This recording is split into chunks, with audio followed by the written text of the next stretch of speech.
Rambo. Rambo. Hey, buddy. Come here. You gotta say hi to the vlog, bro. Oh, good boy. I need to vacuum this carpet, man. It is. What's going on, boys? Welcome back to the vlog. Welcome back to the channel, and thank you guys for dropping by. So, it's been a few days since I've last updated you on things. Adam Bowen, I think it is. Thank you for all the lens recommendations. I actually went to a camera store here in Austin to go check out those lenses. I brought my body, and they were actually having a killer sale on on the Canon. What camera did I get, babe? Oh, that's right. They were having a killer sale on the Canon M50 with the kit lens, and they actually do trade-ins on my old camera. So they actually gave me a decent chunk of change for my old camera with the lens. I traded it in. I got this thing for basically a little bit more than the other lenses would have cost. And this one does higher frame rate and stuff like that. So I'm sure a lot of you guys don't care about that, but I wanted to update you. If the picture looks a little better, that's why. I'm on a new rig, and this is my first video with it. So cheers to that. But today, hey, are you vlog bombing? Yes. She always trying to get some shine. Vlog bombing. Today we are working on this guy. Well, I say working on it. We're not working on it. Here's what I have going on. I've been telling you guys for the past who knows how long. I'm going to track this. I promise to you guys I'm tracking this. The one thing I didn't have done to this when I was getting the motor swap was the VANOS. I should have done it. Brett, you're right. I should have done it. I didn't do it. My bad. So there's a local guy, local company here in Austin. You guys will probably have heard of him if you're familiar with BMWs. Dr. VANOS is actually here in town. I've gotten a few quotes on doing the VANOS, having the VANOS done for me, and I've looked at how much it would cost for me to do the VANOS. I've talked to a few people who have done the VANOS, and they have said, you know, if you've done it or done something similar, it's not too bad. For me personally, when it comes to this type of stuff, I would much rather, much like the engine swap, I would much rather see it done one time and then attack it another time if I can, or if I decide to. Like if I get another E36, I'll probably do the engine swap next time, since you know, I was there for so much of it. You know, I checked in on it enough to where they gave me a bunch of status updates, etc., etc. So my plan with Dr. VANOS is I'm going to drop this off to him and then hopefully film some of the process. Again, I don't know him. I don't know what the shop is like. Now what we got to do is drive all the way to North Austin to drop this off to him, and we're going to get the VANOS fixed, or get the VANOS updated so I don't have to worry about that. And then I promise we're going to start doing some stuff with this. But for now, VANOS fix.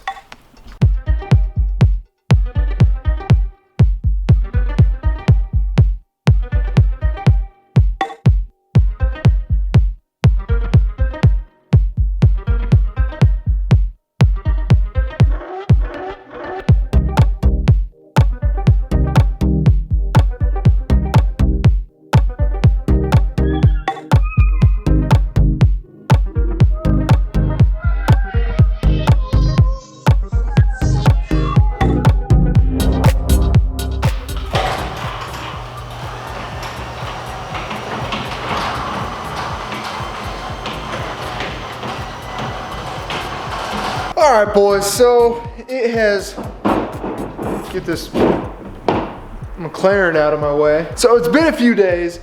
VANOS, good to go. Here it is, shiny new VANOS. So we did the VANOS and then steel braided oil line as well. Very, very nice unit. This is just amazingly clean. I didn't film any of the VANOS repair stuff for a couple reasons. One, there's a million VANOS videos out there on YouTube. You guys don't need to see another video on VANOS for S54. So it would have been nothing new. Second, I don't know the guy at all. Again, these are all new shops to me. It's weird to just go up to someone and say, hey, do you mind if I stick a camera in your face while you're doing your normal job and I just record? It's a little weird. So I didn't ask for him to do that. But the VANOS is done. They actually figured out a few other things for me as well. One, They said timing was a bit off on the intake side, I believe. So they fixed that. And then if you guys remember, I had a weird surging or almost hunting that the car would do on cold start, not even a cold start, just on startup. And our thinking was always that it had to do with the APE flex fuel system that I have on this car. So this car is ready for flex fuel. It has like a piggyback unit. And we were always of the mind that that piggyback unit was causing it to hunt during startup. But what he actually found was interesting. This ground right there. Oh, I love the autofocus on this camera. This ground was actually loose, right there. So he said that was actually loose. And that would make a ton of sense because I replaced the starter in this, I replaced the starter relay, but intermittently I would have starting issues to where I'd go and crank the car over and just nothing would happen. And I'd crank and crank and crank and nothing would happen. It wouldn't like putter, it wouldn't like try and start, it just nothing would happen. And it would obviously always end up starting, so I never really put too much thought into it beyond the starter and the starter relay. But that would make a ton of sense if it were that issue, because a loose ground like that could definitely stop the car from starting or cause starting issues, and it could also do that, be the cause of that hunting or that surging. So I haven't started it up since driving it home from getting the VANOS done, but he said it didn't happen at all after they tightened that up, and it was just kind of finger tight and they just tightened it. So again, the guy I used is Dr. VANOS, and if you're at all familiar with VANOS repair stuff, I'm sure you've seen their stuff. What they basically do is refresh VANOS units, and I mean, they make them look brand new like that. So great service. It is a little more expensive than you would pay for just like the Bison, all the parts to do it on your own, but it's not something I really wanted to do on my own. One of the questions that I do get or have gotten is if this big old Zionsville radiator would leave them enough room to pull the VANOS off, and it did. All they had to do was move this expansion tank, which you can unbolt from right here and just move it to the side. Once they did that, they had enough room to pull that out and put on their new unit. So VANOS, good to go. I am solid with the VANOS unit. I'm solid with rod bearings. This thing is officially track ready to rumble, but the weather sucks. Of course, the weather has been awful in Texas the last few days. Not really that cold, just wet, rainy, just not really the best track-worthy weather. That's a tough one to say. But I still got something for you guys that I think you guys are gonna enjoy. So if you've been watching for a while, you will know I have these guys. Or BMW Motorsport seat belts. Put those guys on. Put the Motorsport door handle, which they are dirty. Need to wash those. Motorsport door handles, Motorsport belts. Motorsport belts. But one thing I've been waiting for are the rear belts. Guess what came? The rear belts finally came. So I've been on the hunt for these for a long time and finally got them. So these are the rear Motorsport belts. But one thing I gotta tell you guys, no one is ever going to be sitting in the rear of this car. I can 99.9% guarantee you that will never happen. So, confession time, these are replicas.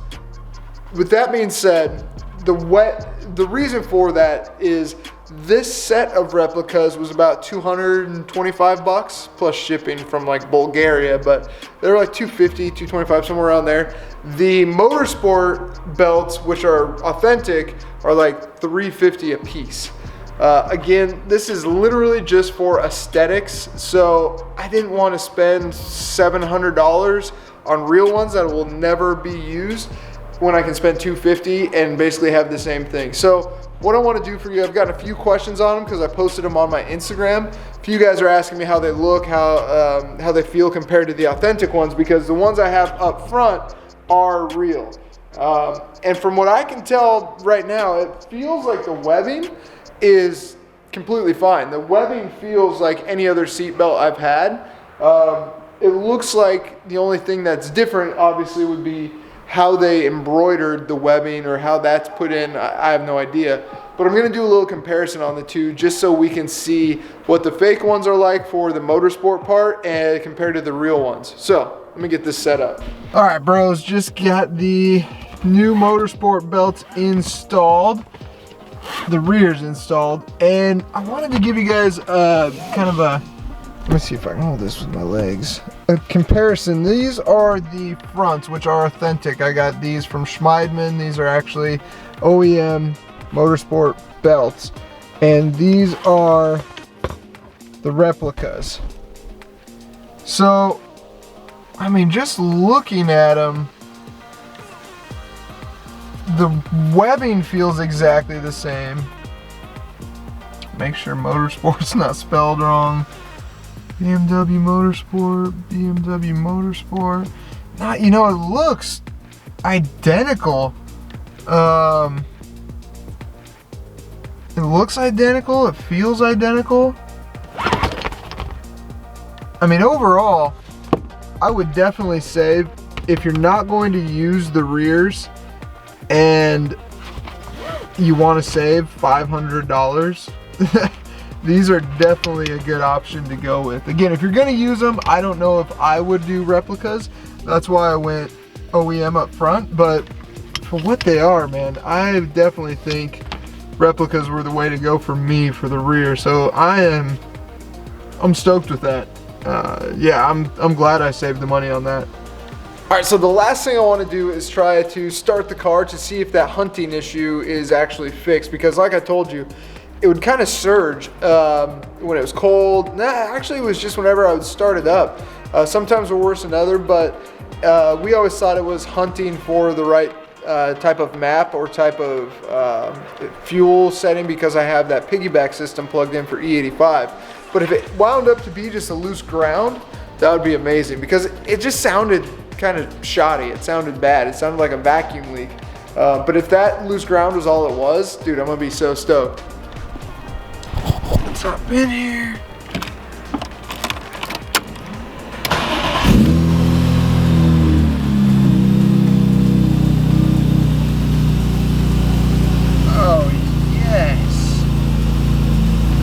That is so awesome. And that check engine light will go off.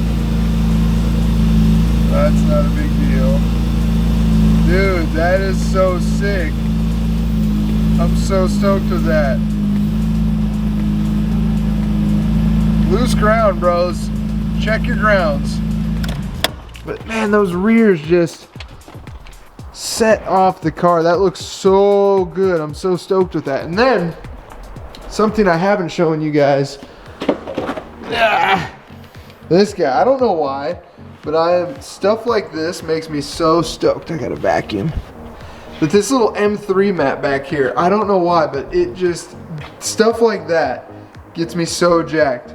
No idea why. And I gotta take this rear tire out for the track day. So if you're new to the channel, I don't want you guys to think I'm going cheap replica stuff on this car. It's just, you know, the rear seat belts, I'm never going to use them. They're going to stay exactly like they are now, and no one's ever going to be back there. So I'm okay with replicas. But for fronts, definitely go OEM if you do it. I think they're a great investment. I think they look awesome. They make the door handles pop, I think. So I think it's a great investment. I think it's a great add-on to these cars. I think that's it for this one, boys. I know I've been saying this for a while, but we are getting this thing on the track ASAP. Especially VANOS is done, rod bearings are done, everything is good to go. I literally have no excuses. So smash that subscribe button, because we're gonna be getting this thing on the track ASAP, I promise. And we're almost to 1,000 subs. This close. We're so close to 1,000 subs, so smash that subscribe if you haven't, guys. I'd really appreciate it. You don't want to miss what's coming. And I'll see you next video. Peace.